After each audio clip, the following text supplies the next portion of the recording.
last time I had discussed the ventricular tachycardia in a structurally abnormal heart. How does it present, and what are the other clinical feature causes, and in other settings like cardiomyopathy. Today I'll be discussing three important topics. One is VT in structurally normal heart. Second will be management of VT storm, or what is also known as electrical storm. Third will be approach to a ventricular premature complexes in a short. So these three topics will cover in the next 1 hour or so. So let's discuss in a brief about VT in structurally normal heart. We know the most common presentation of VT is usually after the setting of acute myocardial infarction, which we had discussed last time, and most common is a polymorphic VT. However, when a myocardial infarction progresses to a scar formation in a chronic MI and a healed phase, it usually presents as a monomorphic VT due to a re-entry phenomena. In VT in structurally normal heart, it can be due to any of the mechanism like a re-entry or a automaticity or a triggered activity. So let's see what are the common types of VT in a structurally normal heart. Usually this patient, both males and female, present in their early 30s or the late 40s, 20 to 40 years of age, both prevalent in males and females. If you do their ECG, baseline ECG, it will be very normal, or sometimes you may be able to see a ventricular premature complexes more from a RVOT or a RV apex. And their echocardiography will be totally normal. If you do an angiogram in them, it will be normal. Sometimes we use the cardiac MRI or a PET scan to localize the abnormal area, not a structured abnormal area, but where is the burden on a PET scan, like a sarcoidosis or a arrhythmogenic right ventricular dysplasia. So this remains an important topic in the people who presents with a sudden cardiac death or a resuscitated cardiac arrest who have totally a structurally normal heart. Now, it can be divided into various types like idiopathic VT, which can be idiopathic RVOT or idiopathic LVOT, or sometimes they can also be a propranolol sensitive VT or a long QT syndromes or a Brugada syndrome or short QT syndrome. Sometimes we also have things like catecholaminergic polymorphic VT, which are due to high sympathetic stimulation, and then we have other things known as So these are the important things. So idiopathic VT is only 10% of patients with VT. If you do a ECG, echo and angio, as I told, they will be normal. Sometimes we may have to do a MRI to detect the RVOT origin VT, despite all the modalities being normal. And sometimes in patients with sarcoidosis and all, you may need the help of things like SPECT or a PET scan. Now, idiopathic VT can be subdivided based on their mechanism of arrhythmia or on the location or a response to therapy. As I told you, the most common type is outflow tract VT, and most common of them is a RV outflow tract VT compared to LV outflow tract VT. Sometimes it can also arise from idiopathic left ventricular tract, so that is idiopathic left ventricular tachycardia. We also have something known as the automatic VT because of the automaticity. So they are also divided into RVOT VT, which is the most common. As I told you, 80 to 90% of the time they are from the RVOT. Idiopathic left ventricular outflow tract VT are less common. Idiopathic, there is something known as a propranolol sensitive VT, which usually responds to beta blockers like the propranolol. Then we have a catecholaminergic polymorphic VT, which is due to autosomal dominant and recessive due to mutations in the various genes like sequestrin or rhinodine receptors and all. Then we have things like short QT syndrome, long QT syndrome, and Brugada syndrome, which I will just touch in a brief. Now, outflow tract VT, they account for 80 to 90%, and outflow tract is anything which encompasses the RV region. So RV outflow between the pulmonary valve medially and the tricuspid valve and the basal left ventricle also, including the LVOT and the aortic cusp. They most commonly, if you see a baseline ECG, they usually presents with ventricular premature complexes, and sometimes if you do a Holter, they may have a monomorphic non-sustained VT. And sustained VT is less common. Sometimes they present with very stable sustained VT, that is the outflow tract VT. Many a times you may give a shock to them, they may not respond, and the only thing they respond usually is to the adenosine or beta blocker or a calcium channel blocker. And it is usually precipitated by exercise emotional stress, exercise testing, and menstrual cycles in female. So suppose you have a patient with ventricular premature complex who comes to you with a in the outpatient department, and you see it is a LBBB origin. When we have LBBB origin, we know that the it is from the right ventricle. Now we have to know whether it's from the apex or it is from the base. So we always see that the inferior lead, that is 2, 3 and AVF. In 2, 3 AVF, if it is the inferior axis, that is a positive 2, 3 and AVF, it means it is coming from RVOT towards the apex. That is why it is negative, positive in inferior lead, because it is coming towards the apex. And that is why they are positive in 2, 3 AVF. It means we are dealing with the RVOT VT. Now, when this patient comes to you with in the OPD, you have to always ask the history of family history of any sudden cardiac death or family history of any VT, or any patient has a history of VT or sudden cardiac death, patient has a history of palpitations or asymptomatic. Most of the time on outpatient patient, you can do few tests like a exercise stress testing. When you make these people run on an exercise test and you see that the VPCs disappear, it means it is not very malignant and you can just send them home if they are asymptomatic.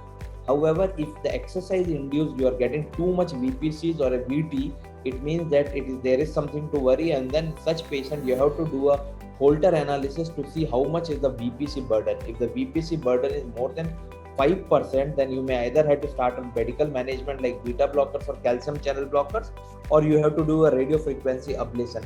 But all those RVOT, VT, you should always do a MRI, because some of the patients with sarcoidosis or sometimes the ARVD and all can have this presentation. So this is something practical point I wanted to highlight. Now, as I told you, the mechanism can be anything. Most of them are having the delayed after depolarization mediated triggered activity. As I have already mentioned in the mechanisms of arrhythmia, we have re-entry, triggered activity, and the automaticity. The triggered activity can be early after depolarization and the delayed after depolarization. Delayed after depolarization involves the phase 4 of the action potential, and it can be due to various mechanisms like the because of the accelerated idioventricular rhythm or the catecholinergic polymorphic VT, and sometimes because of the digitalis toxicity. And they are usually monitored by the intracellular calcium overload through cyclic EMP, and that is the reason why they are respond by beta blockers and calcium channel blockers. So that is one important thing. Now let's discuss a few things about the RVOT VT.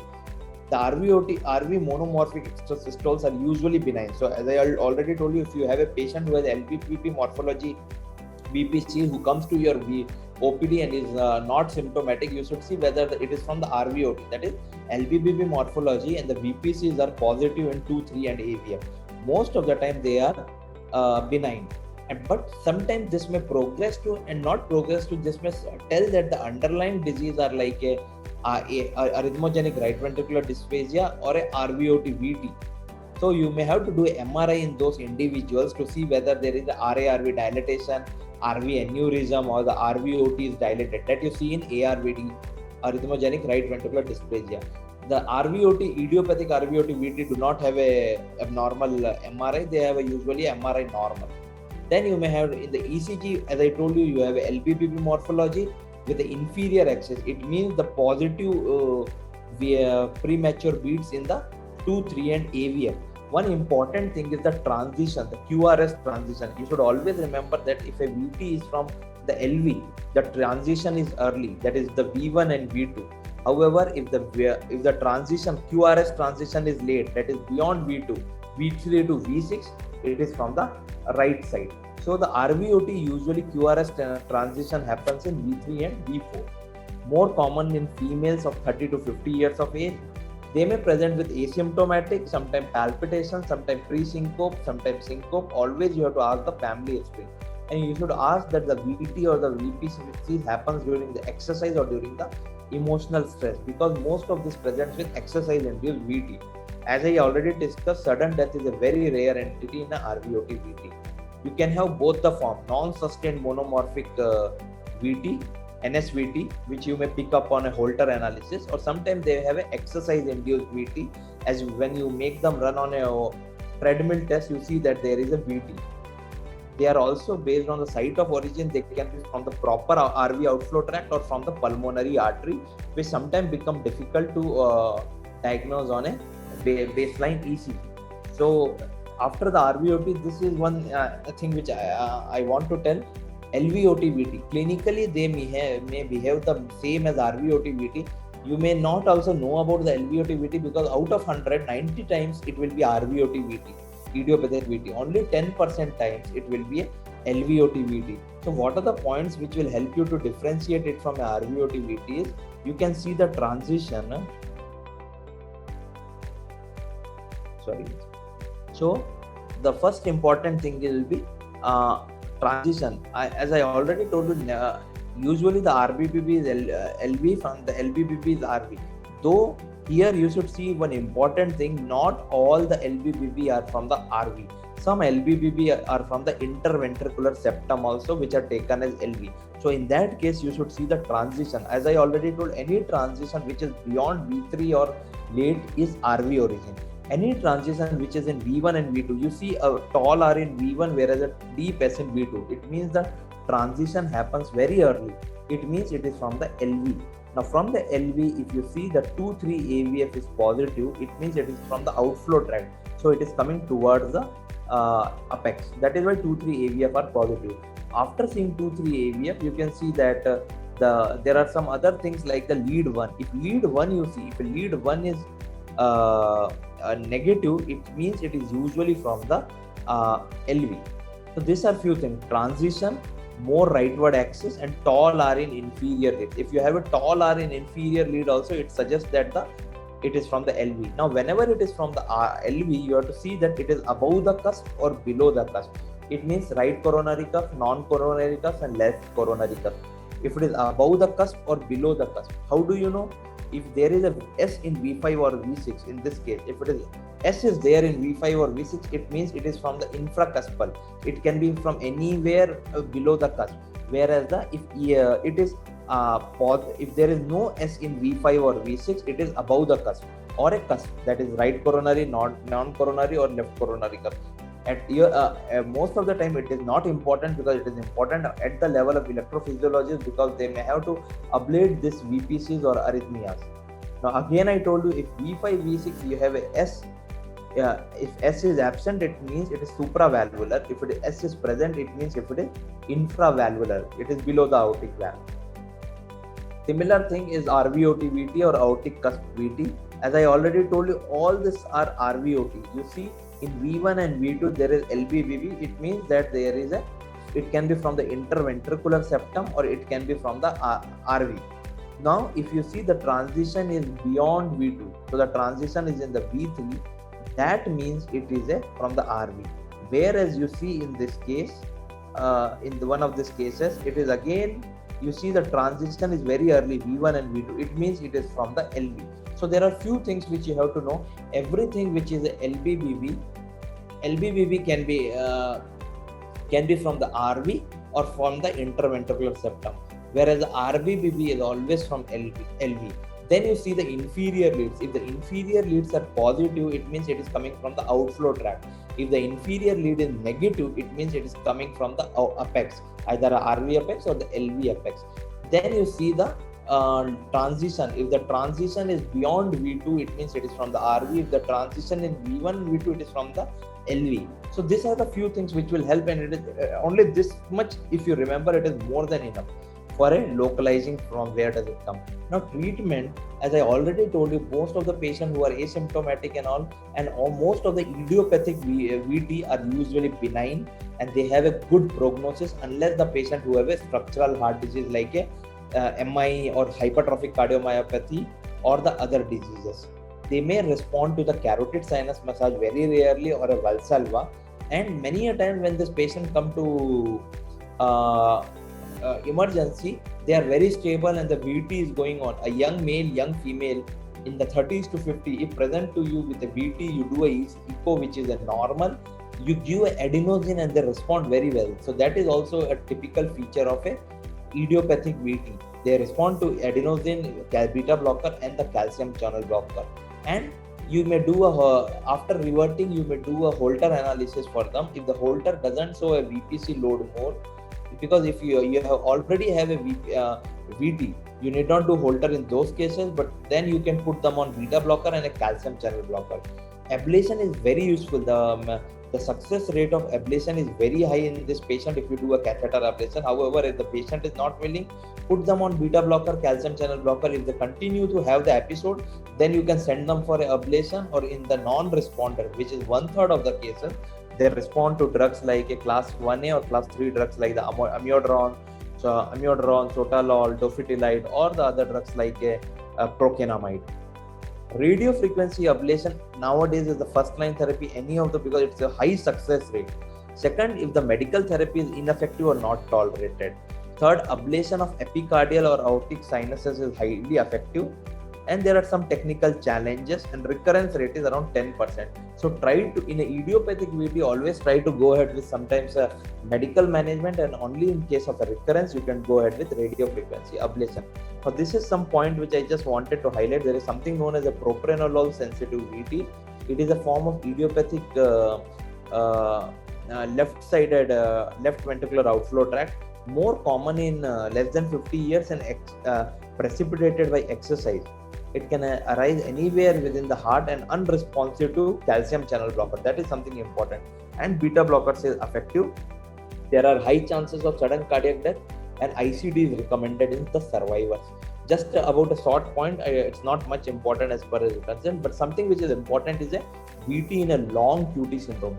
Many a times you will see a long QT syndrome. See, a long QT can be seen in many conditions like the acute MI. Most common is in the setting of an acute MI.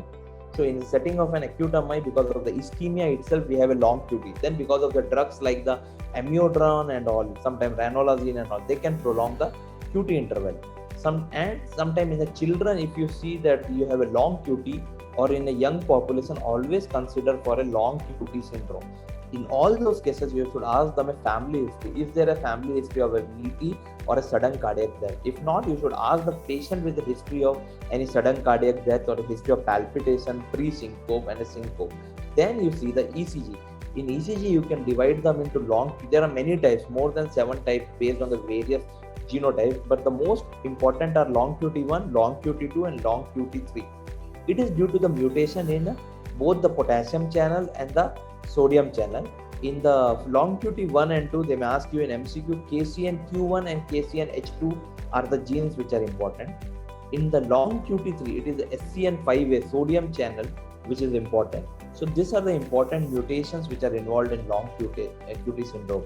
And if you do a genetic analysis, only 1/4, that only 25% have identifiable gene mutations. Now, long QT1, how to identify on ECGs? They have a broad-based T wave, and they experience the ventricular tachycardia during the things like a physical activity.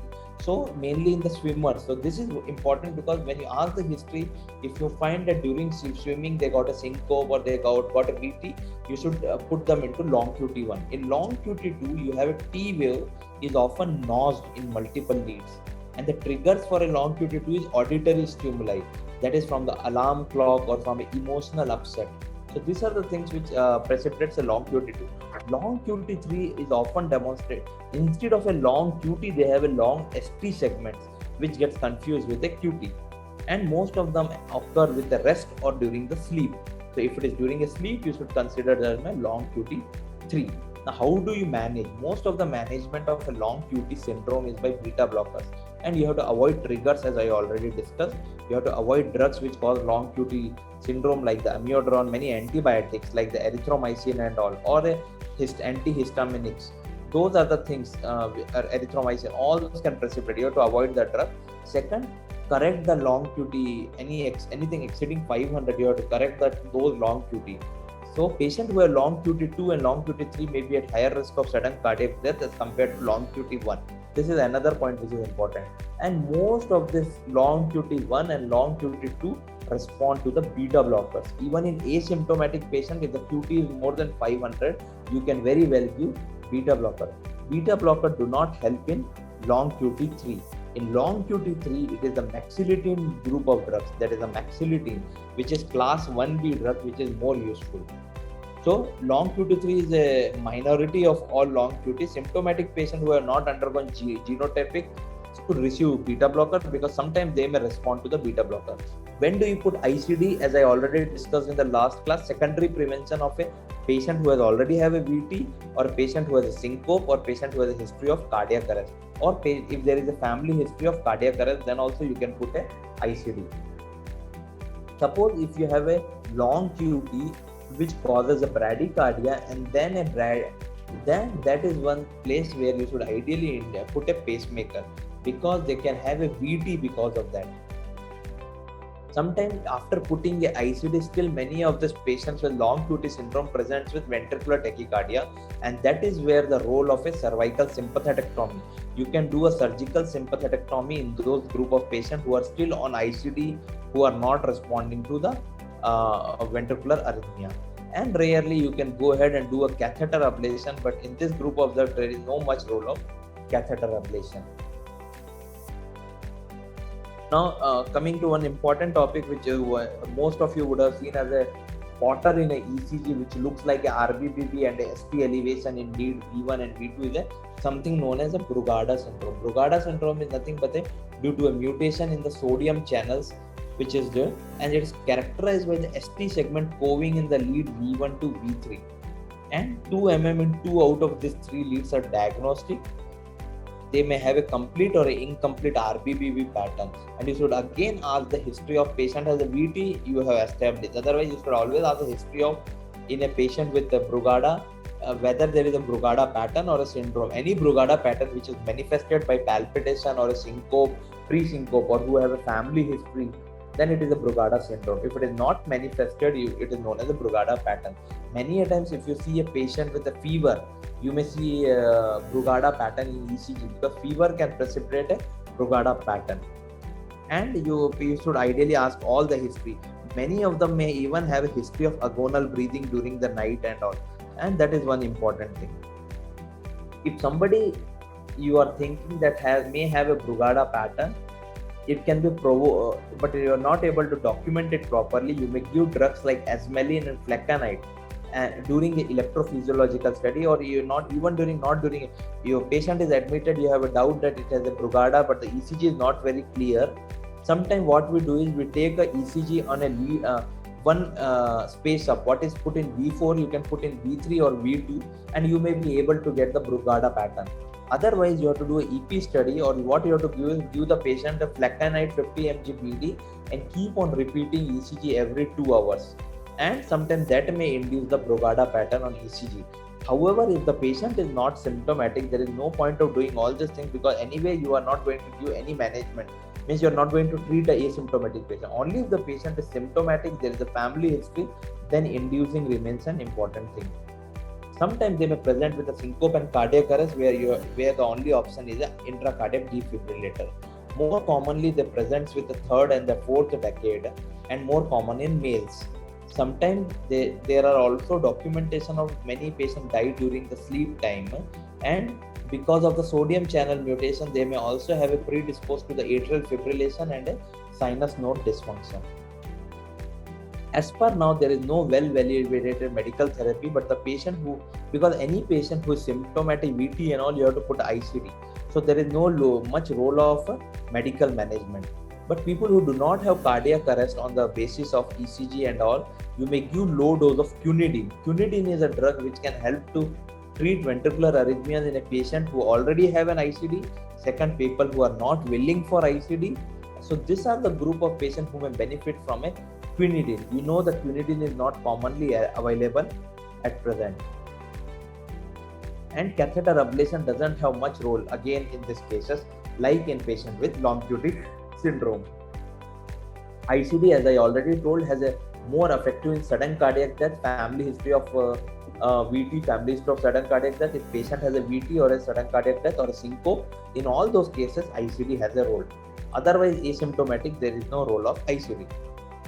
So patients with spontaneous ECG pattern and syncope, ideally you should put ICD. Asymptomatic patient with spontaneous ECG pattern are at intermediate risk, and in all those cases you should ICD is not indicated, but sometimes you may have to do a EP study to induce a ventricular arrhythmia.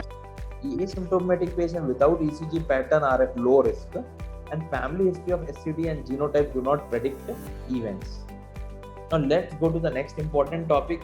You may just know important point is catecholaminergic polymorphic VT. This is one of the things which presents with polymorphic VT.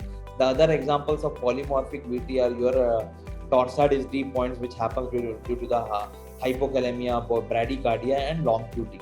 So one of the important thing which causes bidirectional VT is catecholaminergic polymorphic VT. You can see here there is so much of bidirectional VT. There is so much change in the axis. There is RVV left. Here also you can see there is so much change. It is called a bidirectional VT, and there are three typical example causes of bidirectional VT. One is the digitalis toxicity, second is the catecholaminergic VT, and third is the aconite poisoning. So these are the three important causes of bidirectional VT. And CPVT is due to myocardial calcium hemostasis, and that is why the mechanism of CPVT is due to the phase 4, that is the delayed after depolarization. And as I already discussed, it is the autosomal dominant ones are due to the mutation in ryanodine receptor gene, and autosomal recessive one can be due to mutation in calsequestrin gene. So they may ask you in this MCQ, so something this is you can just remember.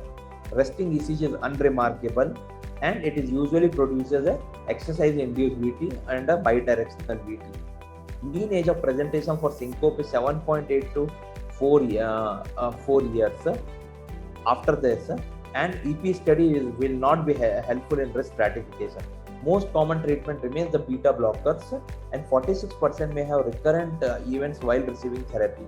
And calcium channel blocker have a limited effectiveness in therapy. Lecanemab blocks the ryanodine receptors, and so as a promising for a medical therapy.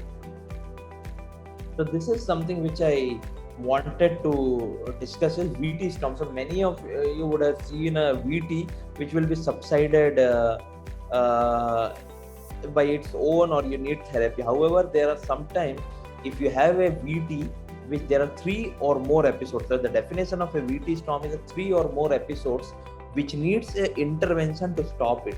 So in a 24-hour time, if you have a VT which is 3 or more episodes which needs some form of intervention to stop it, then it is known as an electrical storm or a VT storm. See, most of the patients with VT may not have anything, means you may just see normal patients, but VT storm may even be seen in patients who have a ICD. People who are on ICD may present with VT storm. So that is one important thing. So how do you define VT storm? Is a 3 or more runs of sustained VT or VF or appropriate ICD shock. So even if a patient is on ICD and is receiving shocks, then it is called as a VT storm. That is something. It occurs in 10 to 20% of ICD. So out of 100 patients, 10 to 20 people can have a VT storm. And if it is for a primary prevention, it is quite less. It occurs in around 5%. More commonly in a secondary prevention. The mean time from ICD implant to the storm is 9.2 months, and there is an increased risk of cardiac death by 7-fold and non-cardiac death by 2.5-fold in the people who have a VT storm. Now, the most important thing is I'll just put on just a management of how do you manage a VT storm, or in that case, how do you manage a VT. So the first important thing remains the airway management. You should make sure that the airway management is there and hemodynamically stable patient.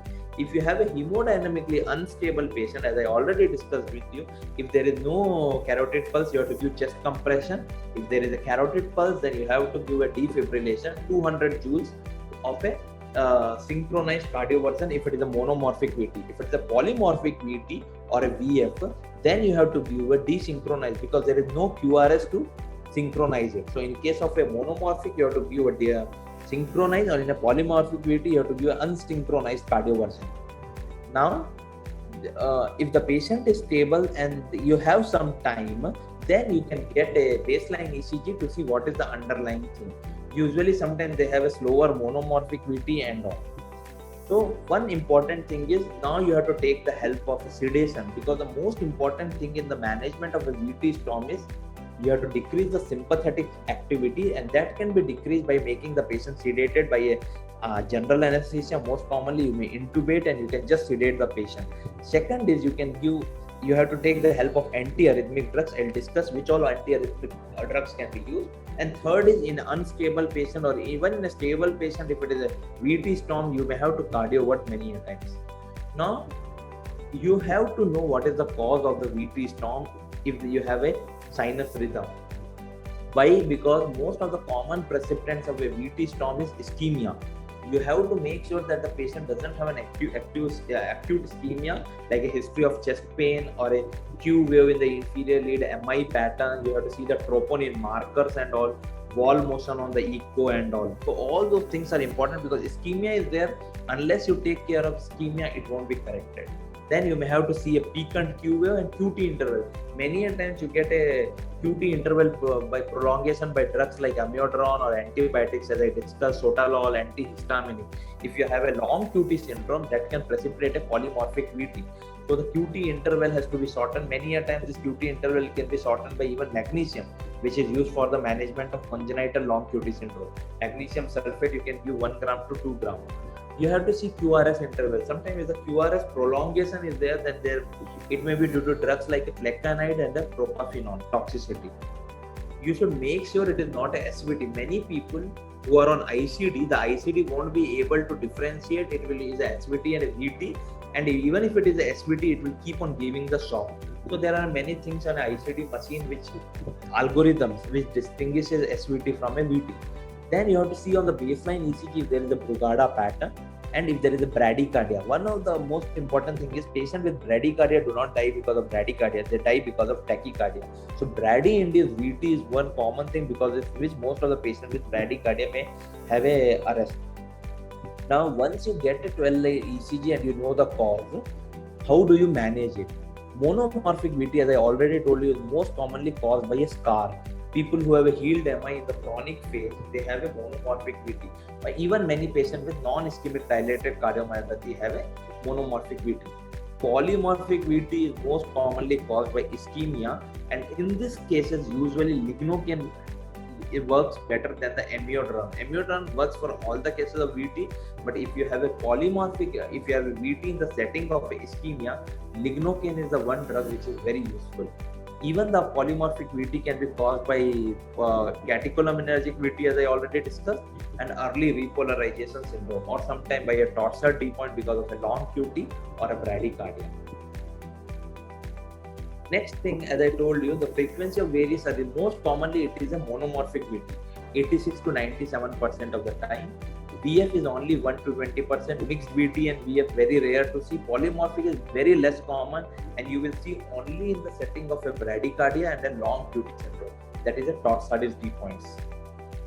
Now, as I told you, in many of the cases, you may not be able to know the triggers. So what are the triggers? Is ischemia, as I discussed, most common is ischemia. Then you have electrolyte imbalance like the hypokalemia, hypomagnesemia.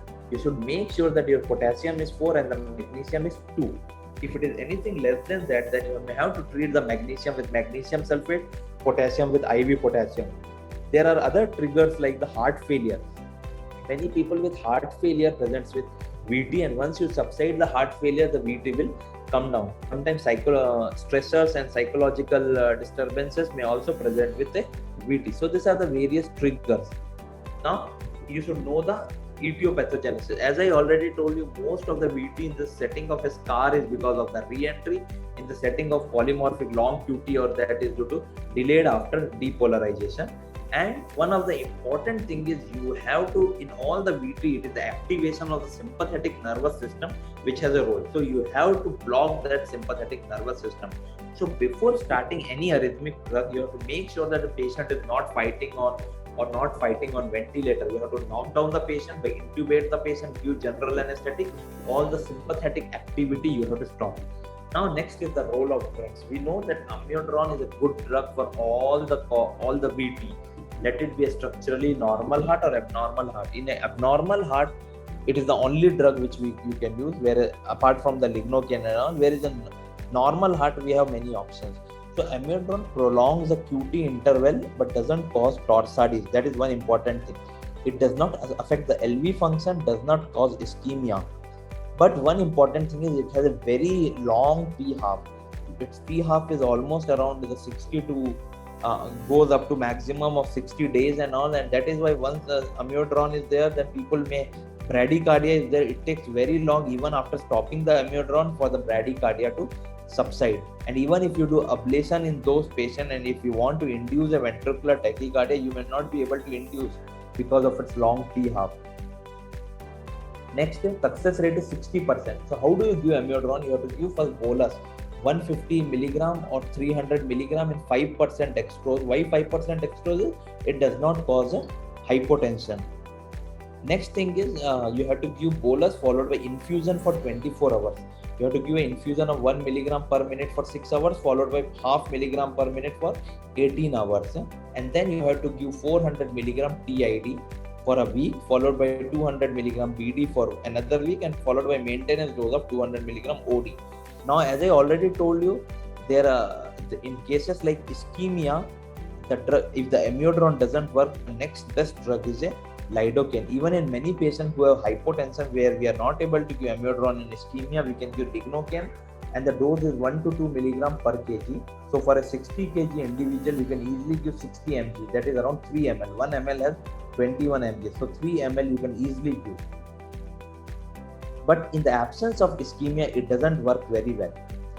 Toxicity can occur before therapeutic effect and no oral formulation is available. Now, if these drugs are not acting sometime in a young people or who do not have severe LV dysfunction and whose QT is not very long, you may give drugs like sotalol in young patients because they are tolerated better than the amiodarone and the side effects are less compared to the amiodarone. But in case of a long QT syndrome and severe LV, you should not give sotalol.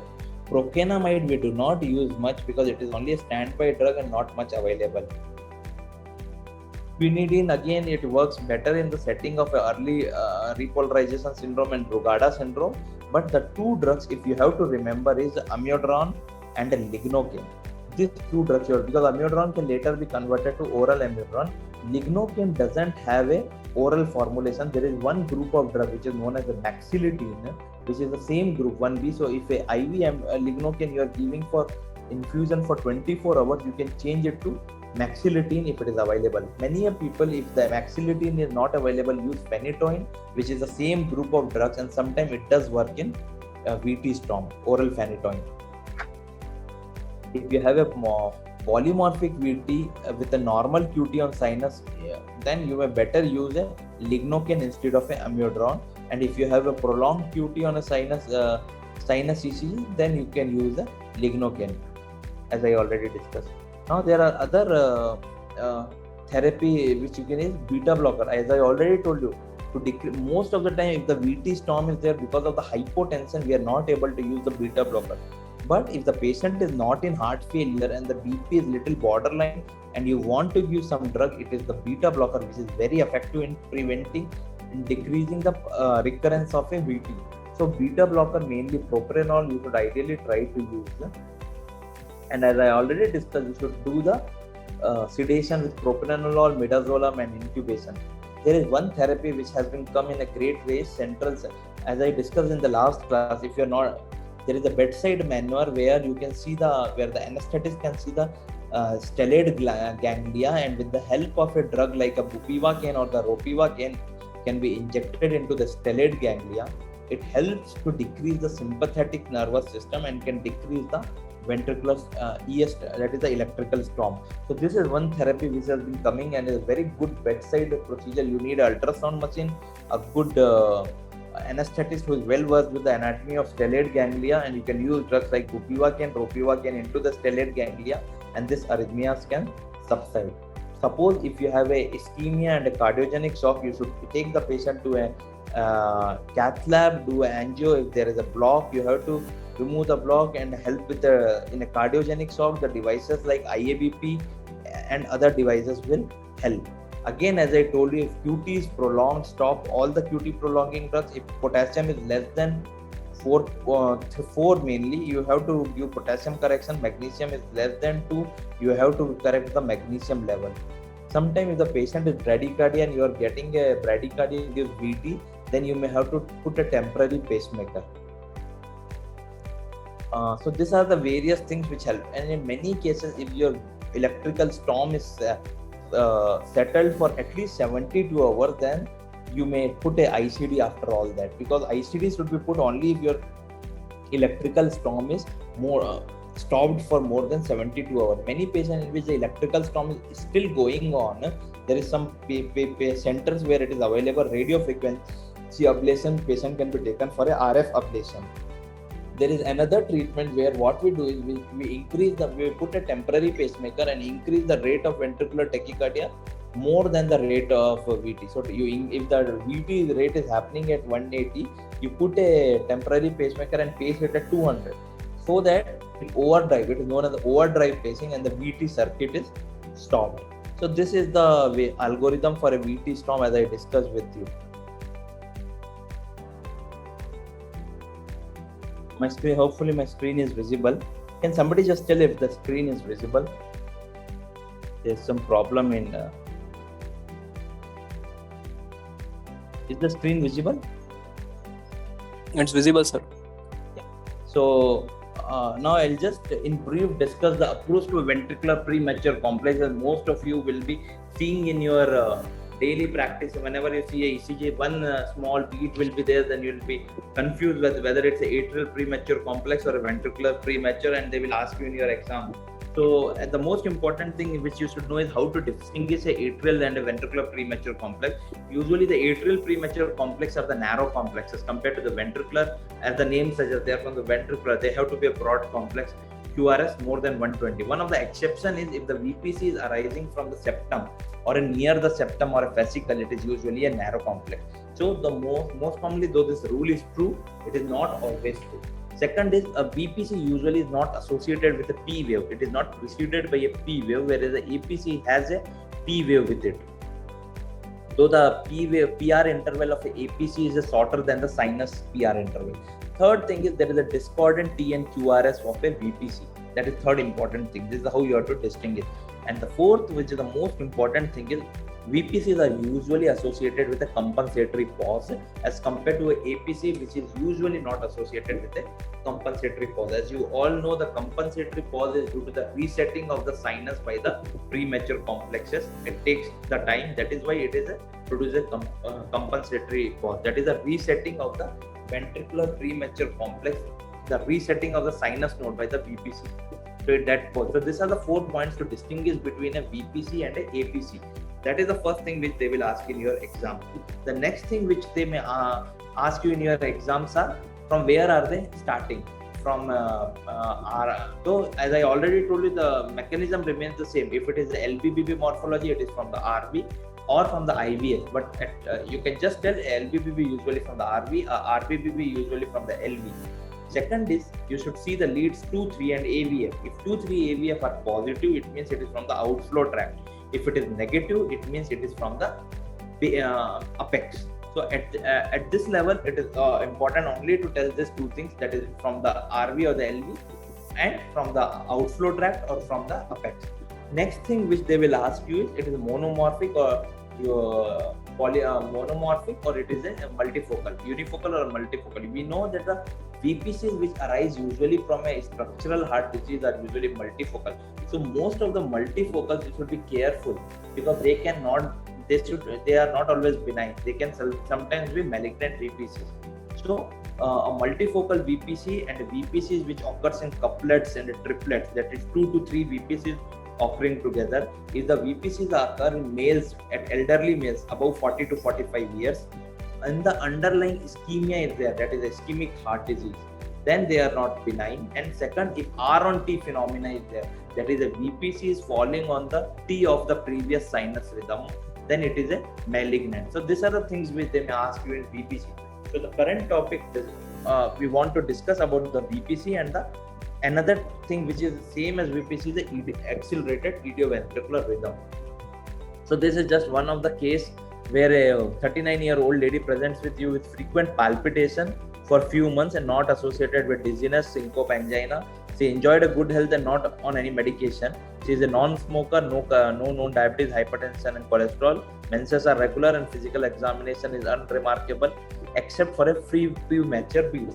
And this is how most of the people will present you. You have to think that in a ECG, what is the cause of VPC? In your ICUs, most of the time the cause of VPC will be a sepsis or a hypoxia or some electrolyte abnormality like the hypokalemia, hypomagnesemia. So all these reversible things, once it comes down, you may see that the VPC goes off, and sometimes it will be the underlying hypoxia due to a COPD or due to a heart failure.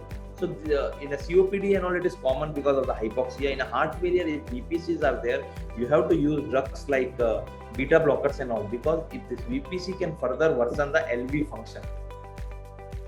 Now, as I told you, this lady had this ECG, as I already discussed with you. You can see the morphology of the VPC, which is a LBBB pattern. As I already discussed, LBBB can be from the interventricular septum or from the RV. So here, if you see, the transition is occurring very early. So most of the time, this the transition is very early, and most of the time this type of VPCs is from the LV, but they can still be from the RV. But if you see the 2-3 AVF, 2-3 AVF are positive, it means it is from the outflow tract. So to your level, it is better if you see LBBB type of morphology, you say that it is from the RV, and if you see a 2-3 AVF which is positive, it means it is from the outflow tract. One important thing which tells it is from the RV is, see the lead 1 which is positive. A positive in lead 1 tells that it is from the RV and not the LV. Now, what all things you have to see in a VPC? So this are all the points you have to see. Is it benign or not? So as I already discussed, which of the VPCs are benign? A VPC which is not in couplets, not in triplets, a young female who do not have symptoms. If it is the underlying IHD, then it may not be benign. If there is if seen in elderly beyond 40 to 45 years, it may not be benign. If you have R on T phenomena, it is not benign. And if you have do a echo, if you do a echo, you see LV dysfunction, it is not benign. If you do a Holter, if you see runs of non-sustained VT, then it is not benign. If you do exercise testing and the VPCs disappear, it is usually benign. If the VPCs increase, then it is not benign. So these are 8 to 10 points where you can tell that the VPC is benign. Is it abnormal? Same, is it abnormal or normal in the setting of all the underlying things? Does it need therapy after the absence of heart disease? So what all things which we should see is, you see a VPC, you make them run on an exercise. If the VPC does not go, you do a Holter analysis. In a Holter analysis, you have to see the VPC burden. If the VPC burden is less than 5 in an asymptomatic patient, you need not worry. All the VPCs who have LV dysfunction, you should definitely worry, because if the VPC burden is more and your LV function is less, then mostly it is the VPC which has caused the decreased LV function, and only after subsiding the VPC burden, the patient may recover. Like you may have to do a catheter ablation, or you have to start on drugs like the beta blockers and all. Holter monitoring when is needed, as I already discussed. Patients who are symptom and who have frequent VPCs, suppose it's the RVOT VPCs and all, you may have to do Holter analysis. Most of the time in most of this patients, we do a Holter monitoring to see their VPC burden. When do you call VT? We know if the VPC, there are 3 or more VPC in a row, we call it VT. If it is more than 30 seconds, it is definite VT. If it is less than 30 seconds, it's a non-sustained VT. Can you localize the origin? As I already discussed, RBBB, LBBB, inferior leads, lead 1. So as I already discussed for last many minutes, the localization of VPCs. How to differentiate from APC, as I already discussed with you. When there is an inferior wall MI, what is the importance? When there is an anterior wall MI, what is the importance? And what is the importance of a R on T phenomenon? What will be the importance of the word? I will show you in the next few slides. And VPCs of ischemic heart disease, where do they come? They usually come from the LV. Most of the RV are idiopathic, as I have discussed. LV is usually malignant, and it is mainly the LV apex which is the malignant ones, and they usually have the underlying heart disease. This is something which we have discussed in our previous classes. Action, potential, duration. They have phase 0, 1, 2, 3, 4 managed by the calcium channels. And why is this important? Because there are two types of period. If there is absolute refractory period, whatever is the stimulus you give, it won't be able to produce a VPC or action potential more.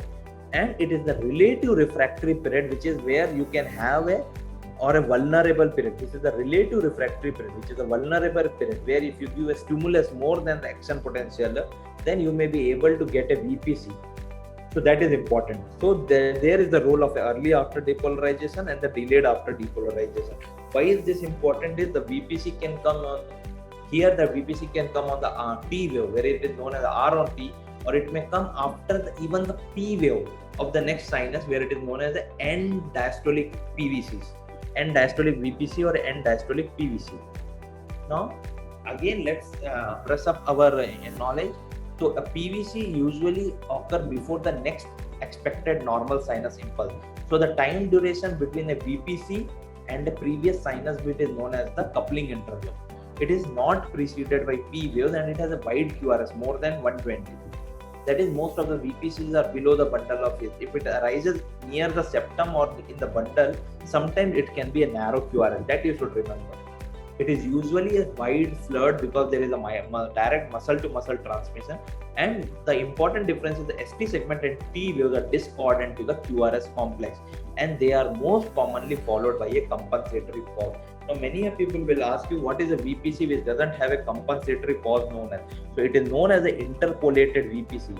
So if the VPC is in the center and you do not have a compensatory pause, it is known as an interpolated VPC. There is no clinical significance. Only thing is, the beat following the VPC will have a longer PR compared to the sinus beat which precedes the VPC. Now, the VPCs are very common. It increases with age. Many people who are anxious can have VPC. Coffee can increase the VPC. Aminophylline, beta agonist, adrenalines can increase the VPCs. Drugs like digitalis and all can increase the VPC. In a cardiac condition, we know acute MI is the most common cause of VPC.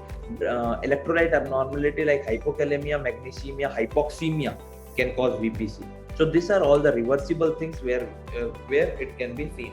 Now let's see what are the various types of VPC. It is a unifocal, means it is from a single location in the ventricle and they have identical configuration. If all the VPCs have identical configuration, it is known as a unifocal. What is a multifocal? As I already discussed, you have two or more location, two or more morphology, and this may not be benign. In case of a multifocal, you should remember that these are not always benign, and you may have to do further tests like echo, treadmill, and MRI to see the location of the PVC.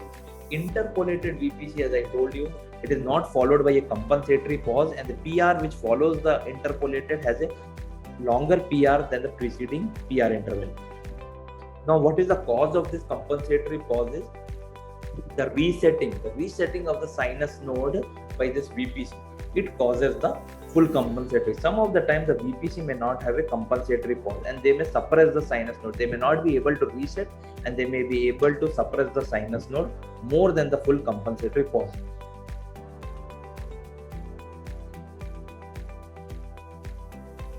So what are the abnormal VPC? As I told, if the VPC arises in couplets or in triplets, or if it is a multifocal in patients with age more than 40 years, if it is associated with the cardiac condition, and if there is associated bradycardia, then this VPCs may be abnormal.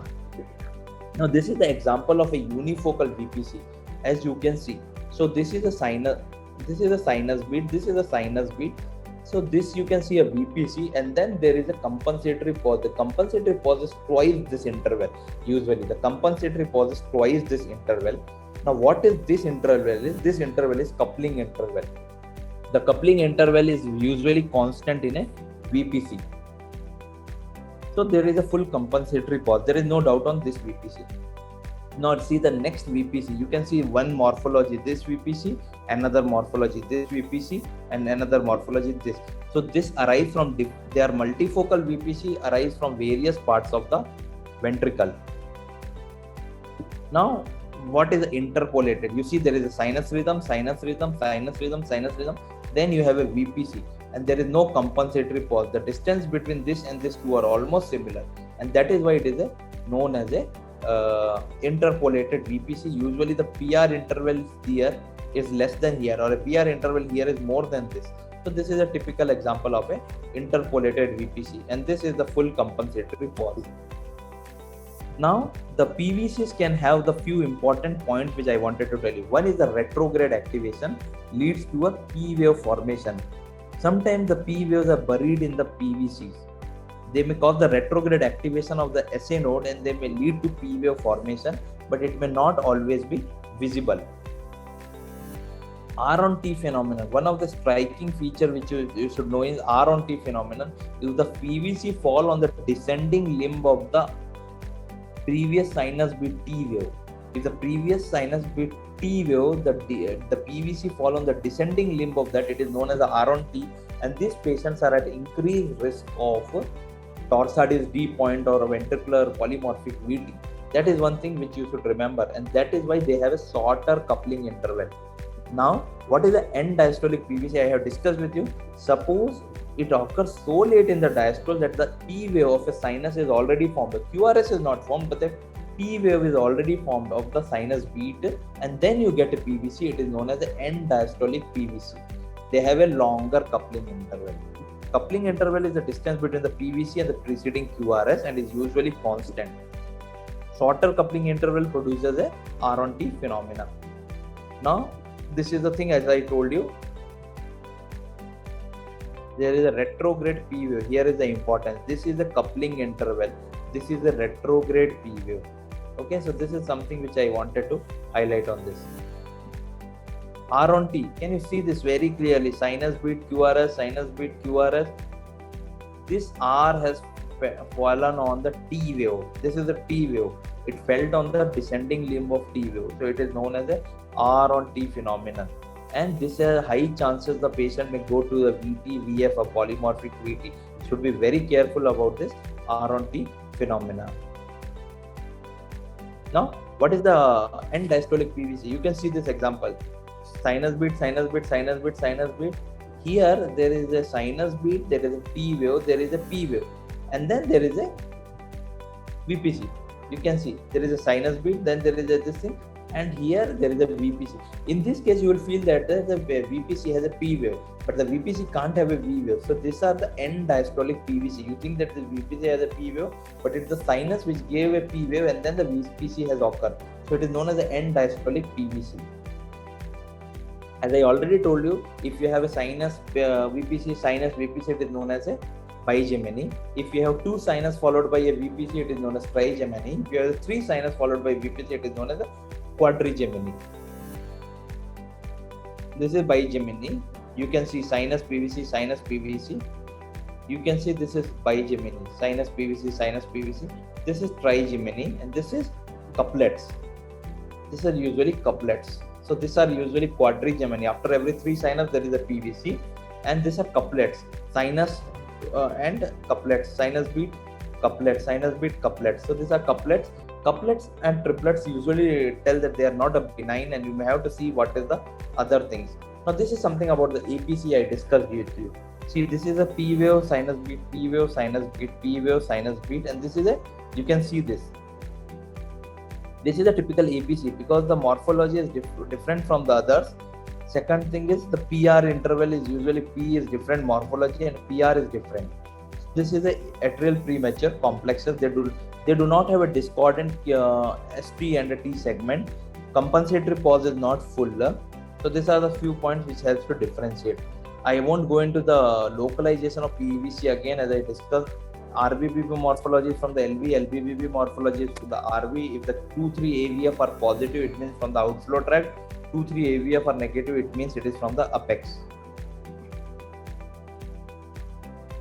Here is a very typical example, as I discussed. This is, you see LVBB morphology, LVBB morphology, and you see the 2-3 and AVF. 2-3 and AVF are negative. It means it is from the RV apex, not from the base, because it is the negative. Then you have to see even the transition. You see the transition is so delayed. The transition is very delayed.